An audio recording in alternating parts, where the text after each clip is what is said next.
Breaking news. The arrangement to suspend Nigeria from Commonwealth is about to take place. We're going to hear this headline from a very well-respected author in the United Kingdom. Mazi Nnamdi Kanu, Britain seeks Nigerian suspension from the Commonwealth. You don't happen to know this one feature Nnamdi Kanu. And this one is reported to you by Steve Oko, and I am just the broadcaster. It is being published on Biafra Post.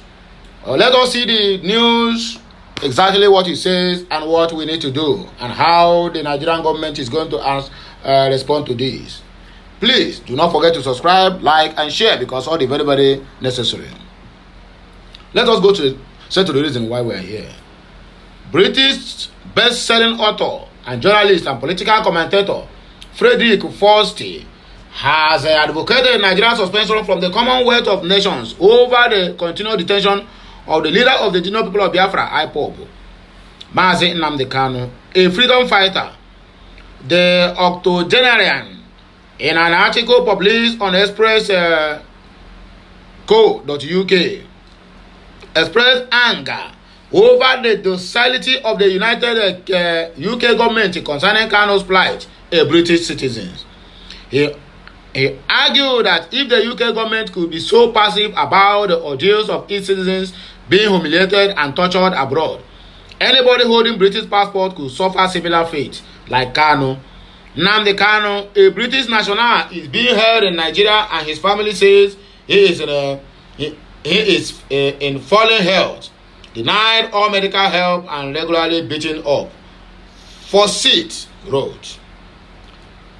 Forsyth, who is the author of The Day of Jackal, Dogs of War, among other works, insisted that the Nigerians should be compelled to not only release but return Kanu to Britain, where his family resides. The 84-year-old further argued that there are several ways the British government could have exerted pressure on the Nigerians to comply with the court judgment ordering Kanu's unconditional release. There are two effective recourses in front of us. If our bureaucrats on the cocktail circuit could rise from their ample funded buttocks, according to the writer.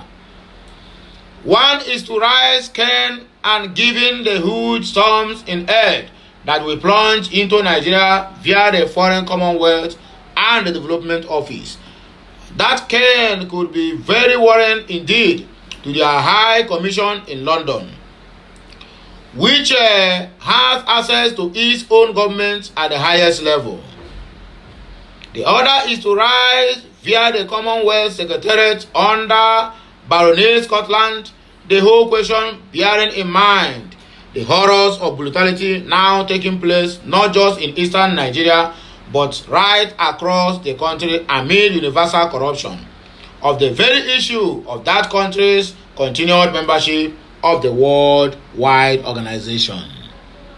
After all, the Commonwealth once ended the membership of South Africa, Pakistan, and Fiji for a lot less than is presently going on in Nigeria, of which the plight of Nnamdi Kanu is a tiny particle below. Below is part of the 40th article a few days ago. I had never heard of Mazi Nnamdi Kanu, and chances of neither had you. So, briefly, he is 55 and was born and raised in Nigeria, specifically Eastern Nigeria, which was then involved in a civil war with the federal government in Lagos.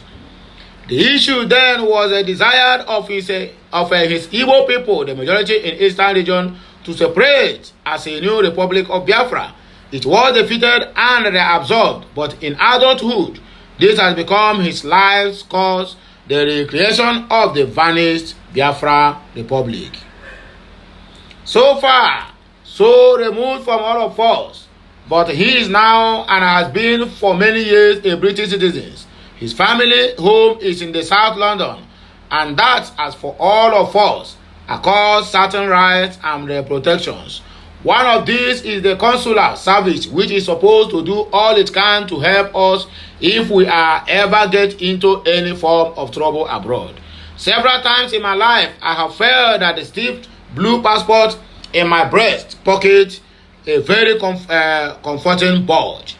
Whether his ambition for a separate state for his ethnic homeland is a pipe dream or not, his writing, speaking, and militating for his cause is or should be no more illegal than what the SNP is doing up in the Scotland, and Nigeria is leading member of the Commonwealth, a privilege that forbids membership to dictatorship on pain of expulsion. But all these things have been happening in Nigeria, and the Commonwealth have nothing to say about it.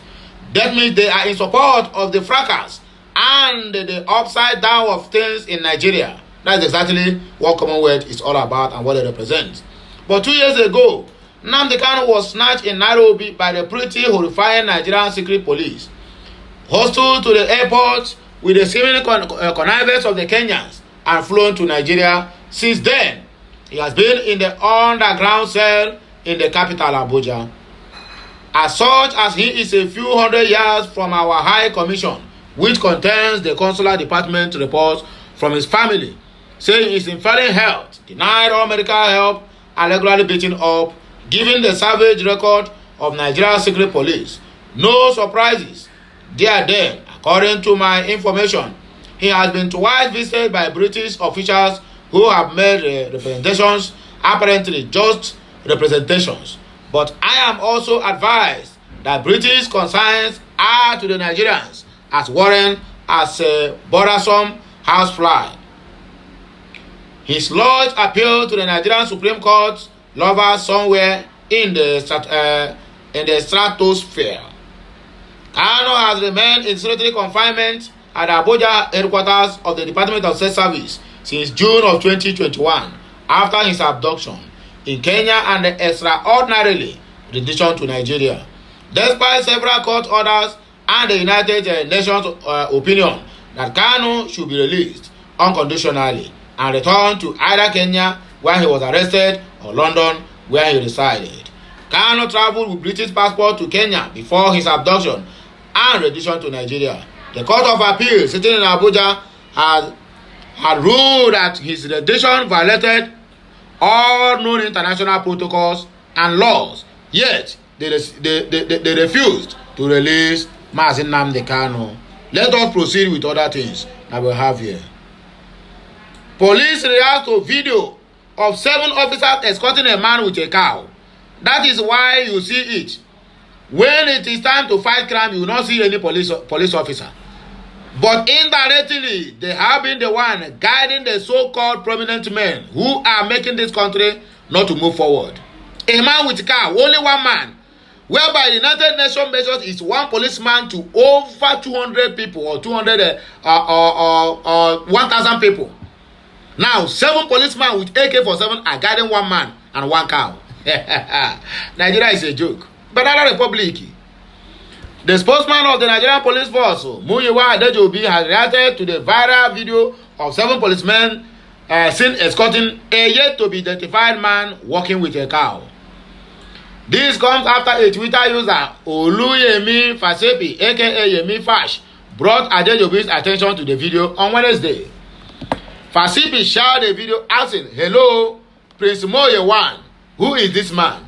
Why does he have so many police Nigerian men following him?" Adejobi retweeted the video on Thursday, describing it as disgusting and stating that the policemen will be fished out and punished. He said, "This is condemned. We will fish out these men. It is even disgusting. We have set up a committee to look into process of withdrawing our PMF and tactical men from such services and use them for the announcement quick intervention squad. Deployment of policemen to individuals will surely be reviewed and regularized according to the inspector." According to the police spokesperson. When the committee submit its report, the AG the IGP will act as fast as possible to implement the policy. We need more men to police than guard individuals, than guarding individual Nigerians. We can assure Nigerians of a better policing system in no distant time. On Monday, the acting Inspector General of Police, Kayode Egbetokun, vowed to effect the withdrawal of police mobile force personnel from VIP escort and guard duties, according to the spokesperson.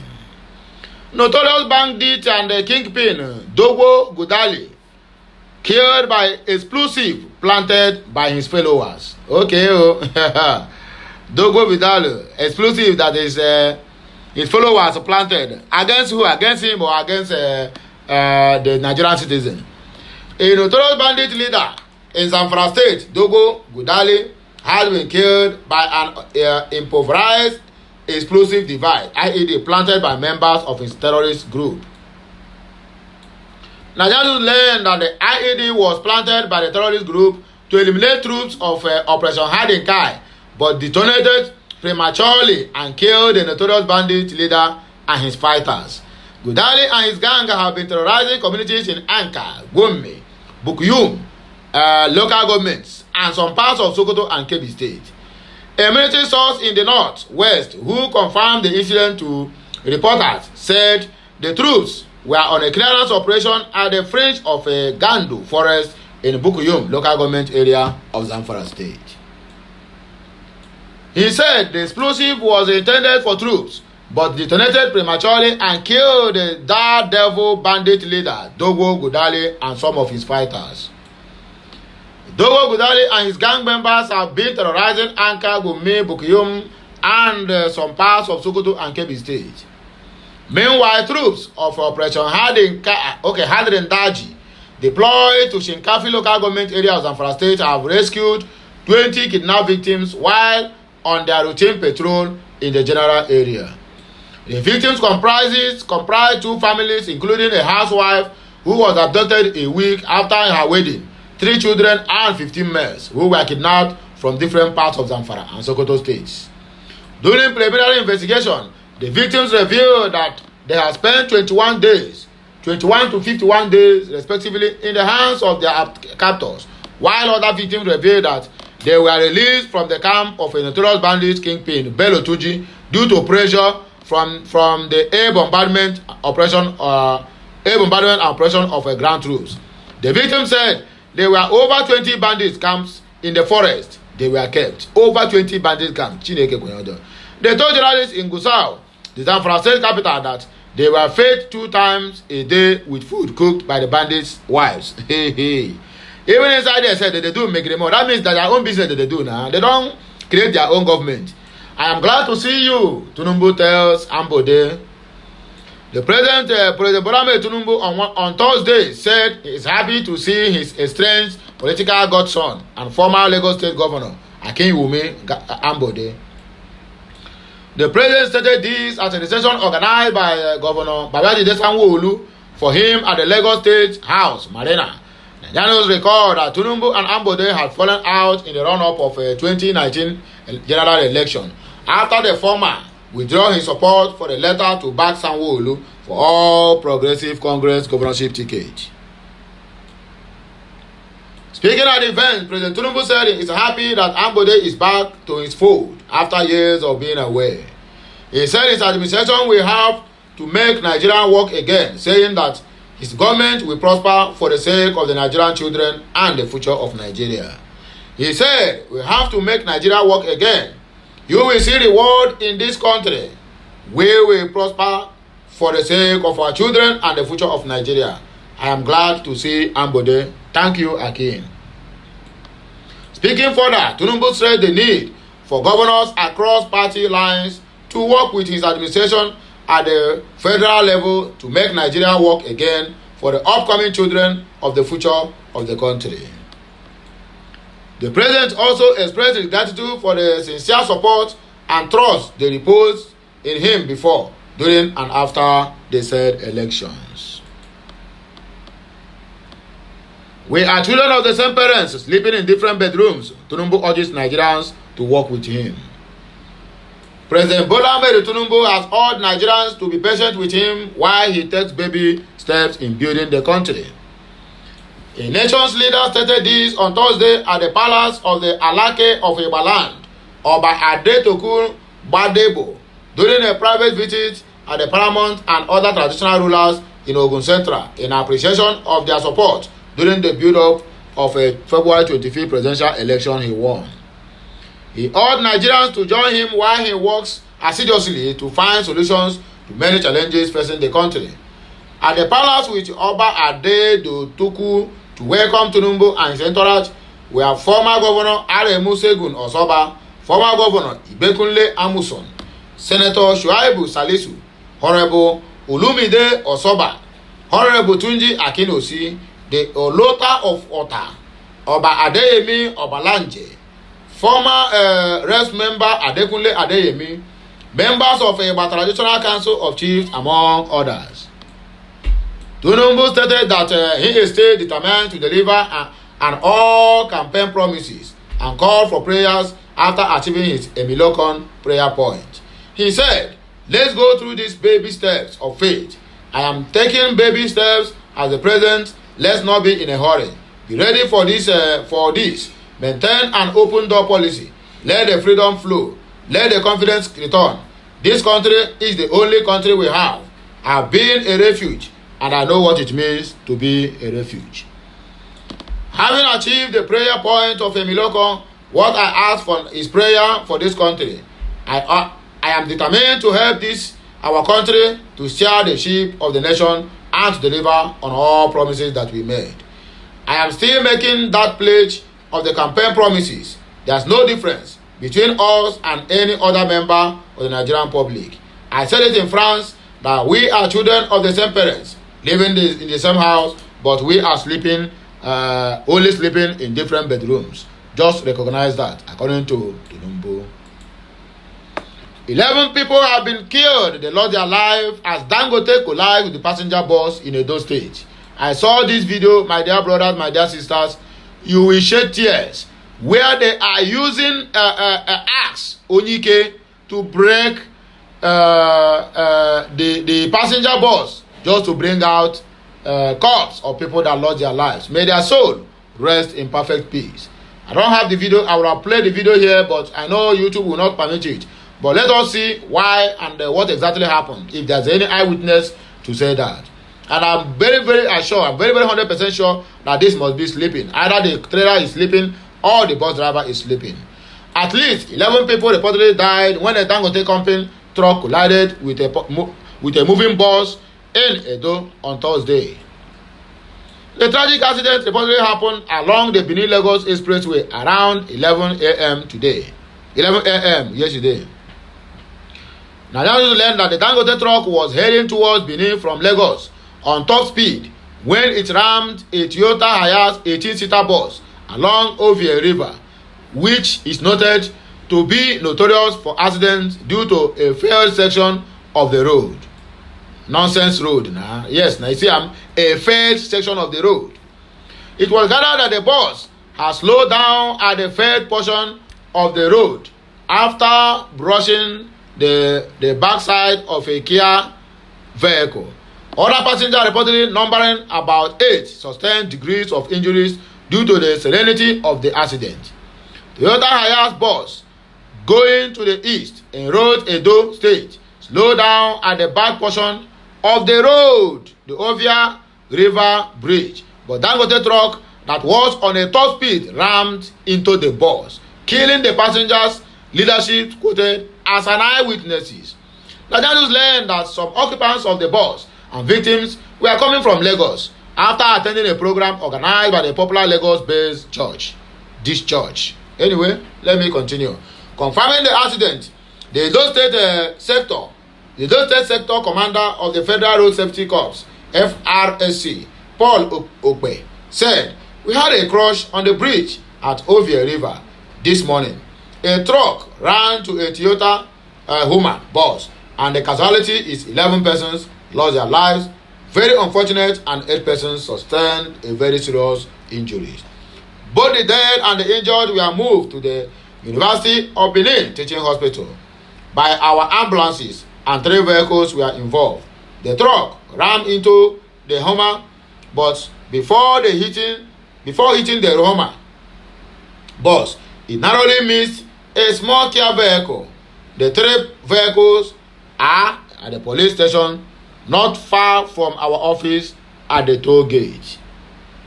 For the possible cause, we are leaving that to our accident investigations to establish, but it was the truck that ran into the vehicles. The casualties were in the bus leadership quoted. Okay. I am certain Tinubu will be the best president Nigeria has ever produced. Oni of Ife. And I don't talk, I don't want to hear to you. I don't want to hear when tomorrow, when they fail now. If anybody talk anything, they say, they sort of back, they say like this. But I better keep on a mouth shut and concentrate on your traditional work. But I not take anything about the shenanigans that happened during the election. Now he'll be the best president Nigeria will produce. After APC meeting a dollar at 198 and they set it to 750 naira, and you still have the man to talk. None of them they kill this country. The owner of Ife, Obadeye, Enitan, or Ogunwesi, had urged Nigerians to exercise patience with President Bola Tinubu on his decision to remove fuel subsidy. The monarch stated this while speaking with Vanguard on the current economic crisis caused by the removal of subsidy. The ONI insisted that Tinubu is a decisive leader, ready to serve the country with his deep knowledge and experience. He maintained that Tinubu will turn out to be the best president Nigeria has ever produced. Maybe after turning Nigeria to his abode, because I'm very sure when he will finish, he will hand over to whom he will control, and from there it continues. That's what is happening in Lagos State now. We heard you, Oba Oni of Ife. Continue. He said, Tinubu is a very decisive leader. I want to implore everybody, especially the youths of this country, to be patient with him. He's very focused. God has blessed him. In everything that he has been doing, he has been very consistent over the last 30 years. And it is now for him to give back to the country. We should keep praying for him every day. The president is getting stronger, wiser, and his public rating keeps going up. I am very positive he's going to be the best president ever produced in Nigeria. He advised the president not to waste time in tackling the challenges confronting the country as a man of action that he was known to be. Oni also averred that as the country just transited to another civilian government, it is best for all hands to be on deck, regardless of affiliations. As the election had gone and governors and putting Nigeria on the right path to greatness should be a collective effort, according to Oni of Ife. All Uzo Carlos speak on controversy about Akpabio's emergence as president of the Senate. Senate presidential aspirant and immediate past Senate chief whip, Senator Orji Uzokalo, has said there is no controversy about the election that produced Senator Godswill Akpabio as the current Senate president, according to Orji Uzokalo. Nigeria recall that Akpabio, the former minister of Niger Delta Affairs, scored 63 votes to defeat the former governor of Zamfara State, Senator Abdulaziz Yari, who pulled 46 votes. Speaking with the reporters after the election, Yari alleged that his colleagues betrayed him because he was confident of scoring at least 61 votes of the 109 seats in the Senate. But in a video clip on his Facebook page on Thursday, Carlos stated that the election that produced Akpabio as the Senate president was transparent, free, and fair. According to the former governor of Abia State, Yari and others who wanted to lead the Red Chamber understand that they need to support Akpabio, saying that there is no pro and anti-Akpabio senators, as it were. He said, "Let me be honest with you. The election in the Senate was very transparent, and that Akpabio won the election outrightly. It was free, it was fair. I congratulated the clerk of the National Assembly, and I congratulate the clerk and all the staff of the Senate. You know I cannot lie against my conscience. Akpabio won the election hands down. There was no controversy about who won the election. If there is anything another person wants to say, that is their business. Akpabio won the election to my conscience, to my sin and my honor, and we have since congratulated him. There's no pro and anti Akpabio senators. Even Senator Abdulaziz Yari understand we have to work with Akpabio to make things okay. He is the Senate President. We have congratulated him, and I am using this Salah period to appeal to our people to come together and work as one so that we can better the fortune of this country and make sure that everything that's going to happen in this 10th National Assembly will be to the glory of the Almighty. According to Oji Uzokalo of the APC, All Poverty Congress, who happens to be the former governor of Abia State, the God's own city, the God's own state. At the end of the day, he ended up selling part of Abia State, named Lokupanta, to the Fulanis, which is causing trouble.